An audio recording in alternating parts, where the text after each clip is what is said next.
Hoje nós vamos de A Vida e os Jogos, de Mikhail Tal.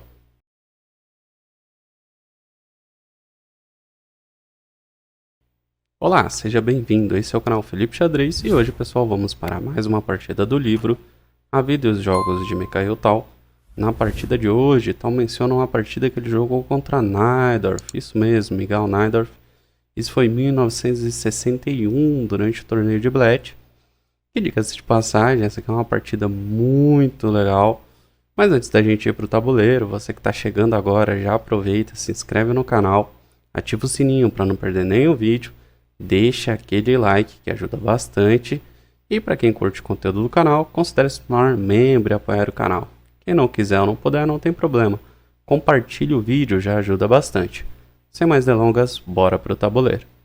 Pessoal, aqui eu vou manter a visão das brancas, porque o Tal está jogando de brancas e o Najdorf de pretas.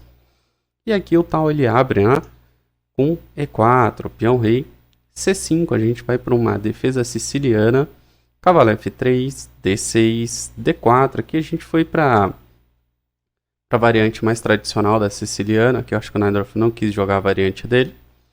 C toma D4, cavalo toma D4, cavalo F6, cavalo C3, A6, bispo em E2, E5, cavalo B3, bispo em E7, bispo G5, bispo em E6 e esse é o nosso último lance de livro. Roque, aqui o Tal coloca o rei dele em segurança. Roque, o Najdorf também coloca o rei dele em segurança. Bispo toma F6, bispo toma F6, dama D3, cavalo C6, cavalo D5. Esse é um lance bem legal, né? A ideia aqui é tentar quebrar o par de bispos aqui do Najdorf. Bispo em G5, não deixando aí o Tal capturar o bispo. Torre de Fd1, dando apoio para a dama. Rei H8. E aí vocês vão perguntar, Felipe, por que rei H8? Pessoal, a gente já vai ver por que rei H8, tá? Mas esse lance nessa posição, porque o Najdorf quer fazer, é importante. Seguindo aqui, C3, um lance legal, controla bem o avanço. Opa! Controla bem aqui o avanço do cavalo aqui do Najdorf. F5, então aí a gente entende agora por que o rei em H8. Najdorf quer iniciar uma linha de ataque aqui na coluna F. Então o avanço do peão é necessário para isso e colocar o rei no cantinho ali é a melhor a se fazer. Bispo em F3, aqui a gente tem bispo toma D5, dama toma D5. É um lance aí um pouco duvidoso, porque agora a dama ela consegue aqui uma diagonal bem ativa, mas por enquanto isso não é problema. F toma em E4, dama toma em E4, dama em E7, dama em D5, voltando para aquela diagonal legal para ataques. Torre em F6, cavalo D2, manobrando o cavalo aqui. Tudo que o Tal é colocar aqui, perdão, o cavalo em E4, né? Vai ficar muito bem posicionado. Sabendo disso, Najdorf não deixa e já faz o lance bispo toma D2. Ele sabe que esse cavalo é perigoso e precisa ser tomado. Torre toma D2, dama em C7, torre em E1, colocando agora as torres nas colunas abertas centrais, é sempre bom, possível colocar elas nas centrais. Torre de AF8, dobrando as torres. Torre em E3, trazendo uma defesa adicional para o bispo. G6, aqui o Najdorf não quer saber, ele procura, né, linhas de ataque, ele não está jogando de forma passiva, o que modestamente eu posso dizer que é o melhor para fazer contra o Tal. Não dá para jogar um joguinho morno contra o Tal, mas é sempre muito arriscado. Bispo em E4, rei G7, torre F3 agora propondo trocas. O Najdorf aceita, então torre toma F3, bispo toma F3 e torre F6, trazendo de novo mais uma defesa aqui para o peão de D6. Bispo em E4, dama F7, dama B3 agora. A ideia aqui, pessoal, do Tal é que se for para trocar as damas, pelo menos ele consiga um pouco mais de atividade para as peças. A gente já vai ver por quê. Então, dama toma B3, o Najdorf aceita. A toma B3, e cavalo D8, manobrando o cavalo agora com a intenção de trazer ele para casas mais ativas, como a casa, por exemplo, de E6. B4, e aqui é um lance bem legal pelo tal. Pessoal, sempre que você tiver um peão dobrado, se possível, troque por um peão não dobrado do seu adversário. É isso que o tal vai tentar fazer agora. Rei em F7, torre D5, rei em E8 e B5. Agora a gente vê claramente aqui que é isso que o tal vai fazer. Vai trocar um peão dobrado por um não dobrado. O Najdorf aqui, ele aceita, então ele faz A toma B5, torre toma B5. E agora pressão total aqui no peão de B7, que está atacado duas vezes e só tem uma defesa. Torre F7, trazendo uma defesa adicional. Torre B6, agora pressionando o peão de D6. Rei D7, defendendo. Bispo em D5, atacando a torre. Torre em F4. G3, atacando a torre. Torre em A4. E agora a gente vê que o Najdorf manobrou a torre. Vai levar a torre para a coluna A para ajudar na defesa do peão. E, se possível, tentar linhas de ataque. Bispo toma B7, capturando o peão. E agora temos torre em A1, cheque. Rei G2 forçado e rei C7. E agora? O que fazer, né? O bispo e a torre estão atacados. Tem como tirar uma peça defendendo a outra? Será que é possível? Sim, pessoal. Aqui o tal não ia deixar o Najdorf dar um duplo nele. Aqui tem recurso na posição ainda. Se você quiser pausar e tentar encontrar, fica à vontade. Mas aqui tá fácil, tá? Principalmente para quem está treinando aí diariamente com os exercícios, tá? Não esqueçam de fazer os exercícios, é muito importante. Todo dia sai no canal aí exercício para vocês fazerem. Bom, seguindo aqui, torre em A6, tá? E o que acontece aqui? Não dá para capturar o bispo, senão tá caindo a torre, é lógico. E se torre captura, o bispo recaptura saindo do ataque. Então aqui tudo sob controle. Temos torre B1, aqui o Najdorf não quer trocar as torres. Bispo em D5, torre toma B2, torre em A7 cheque, cavalo B7 cobrindo, rei em F3. Então o cavalo está cravado, não vai para lugar nenhum. Portanto, aqui o tal melhora a posição do seu rei. Seguindo aqui, rei em B8 atacando a torre, torre em A6 saindo do ataque, rei em C7, torre em A8, manobrando a torre. Cavalo C5, torre em A7 cheque. E cavalo B7. Aqui temos uma repetição de lances. É claro, o tal ele não vai ir para o empate. Ele vai tentar procurar outro lance aqui na posição. Porque via de regra, o tal tem um melhor controle da posição, pessoal. Apesar da quantidade de material ser a mesma, o tal tem a vantagem posicional na situação aqui. Bom, seguindo então, ele segue com H4, melhorando agora aqui a posição dos peões, já que está tudo sob controle aí na ala da dama. Rei em B8, atacando a torre novamente. E torre em A6, pressionando o peão. Rei em C7, torre em A8 e torre B5. Finalmente aqui o Najdorf faz outro lance. E o tal, o que ele faz? É claro, melhora a posição das suas peças, com C4, defendendo o bispo e atacando a torre.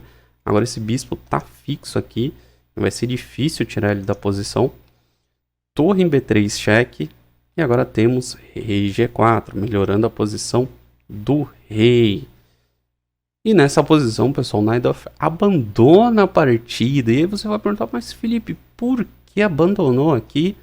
Você ainda tem muito jogo pela frente. Pessoal, algumas posições são difíceis de ler, mas aqui o Najdorf abandonou porque não tem mais o que fazer, tá? O que acontece? O rei do Najdorf tá meio fora de jogo, tá? Tanto pelo bispo aqui quanto pela torre, tá cortado. A torre do Najdorf vai tá sempre defendendo aqui o cavalo, que tá atacado pelo bispo. Esse bispo tá muito bem posicionado, defendido pelo peão. E a torre aqui vai causar muitos problemas na posição para o Najdorf, tá? Então ele está com o jogo todo amarrado aqui. Em compensação tal, tem a ala do rei aqui, o rei e os 3 peões que ele vai pouco a pouco conseguir subir. E não vai demorar muito, ele vai conseguir trocar os peões e promover peão. Então por isso que o Najdorf abandonou.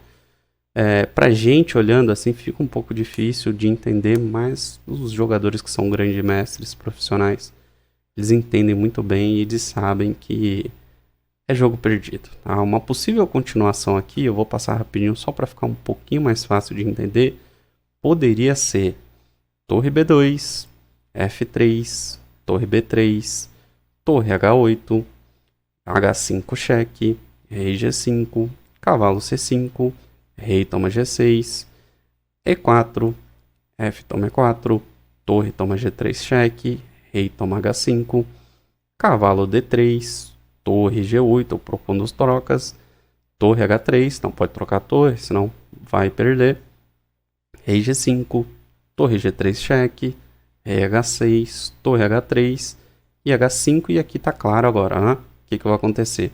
O rei vai ficar manobrando aqui e subindo o peão aos poucos, e em um determinado momento vai ser impossível não fazer a troca de torres, vai ter que fazer a troca ou sacrificar a torre no peão para ele não ser promovido. E aí, com a torre a mais na posição, vai ficar difícil, não tem como, né? Então, por isso aqui que a posição é perdida para as pretas, pessoal. Vamos dar uma olhada agora no relatório do chess.com. A precisão do tal, pessoal, ficou em 95,2% contra 91% do Najdorf. E a gente pode ver que foi uma partida muito bem disputada. O Najdorf cometeu apenas 2 erros a mais do que o tal. E nem foram assim, vamos dizer, erros tão, vamos dizer, escabrosos, né? Eles foram bem sutis, tanto que a gente pode ver que no gráfico aqui não teve em nenhum momento uma grande vantagem. O problema é que o Najdorf não foi encontrando os melhores lances na posição, o tal foi encontrando os melhores e foi acumulando ali algumas vantagens e aí levou para um final vencedor. Né? Aqui a gente vê que o último lance o tal já estava com uma vantagem de um pouco mais de 3 pontos. E aí, onde foi que o Najdorf errou? Como eu disse, pessoal, fica difícil de escalar apenas um lance, mas eu queria mostrar o último lance aí, onde ele poderia ter tentado encontrar uma linha de empate por repetição. Então, bora para o tabuleiro. Estamos indo aqui, pessoal, para o 44º lance na posição. Depois de torre A7 cheque, o Najdorf errou com o cavalo aqui em B7. E por que é um erro? É um erro, pessoal, porque como a gente viu, a torre, o cavalo e o rei ficaram amarrados, um protegendo o outro. Fora que cavalo aqui em B7 deixa o cavalo cravado, né? Como a gente sabe, o ideal não é manter peças cravadas, e sim descravar as peças. Tá? Eu vou mostrar por que o Najdorf fez esse lance de cavalo, qual era o medo dele, mas que não seria um problema na posição. Tá? Por que ele fez esse lance? Ele fez esse lance porque ele não queria que o peão aqui de H7 caísse. Mas o melhor na posição para ele era realmente fazer rei em D8, com a ideia de trazer o rei para a ala do rei. Depois de torre toma aqui em H7, daria para seguir tranquilo com torre em C2 pressionando o peão aqui de C3. Depois de C4, E4 cheque. E aí a diferença está agora aqui na posição. Esse peão aqui vai dar trabalho para as brancas. Aqui teria que seguir com o rei em E3, bloqueando o avanço do peão. É o melhor na posição, porque esse bispo toma, cavalo toma. Vai trocar as peças aqui. E aí vai aliviar bastante aí a posição, principalmente porque o bispo vai sair de jogo e está atrapalhando muito o jogador de pretas. Uma possível continuação ainda assim nessa linha seria a torre C3 cheque e rei em E2. O rei tem que estar sempre perto aqui, pessoal. Primeiro vigiando aqui a casa de D3 e vigiando também o peão, né? Qualquer avanço aqui recaptura e o rei fica de olho aqui na casa de E3. Continuando ainda assim nessa linha, daria para seguir com torre em C2 cheque, rei em E3, torre C3 cheque e aqui ou empata por repetição de lance ou o tal teria aqui que procurar outra linha para poder ser jogado. De qualquer forma aqui o Najdorf ia dar um pouco mais de trabalho. É uma posição que tende ao equilíbrio, ainda existe vantagem para as brancas, mas como dito, aqui daria um pouco mais de dificuldade para o tal, e o tal ia ter que procurar uma maneira aí de lidar com esse peão avançado aqui das pretas. Legal? Bom, pessoal, o vídeo de hoje foi esse, espero que vocês tenham gostado. Eu desejo a todos vocês bastante rate, uma ótima semana e a gente se vê no próximo vídeo. Valeu!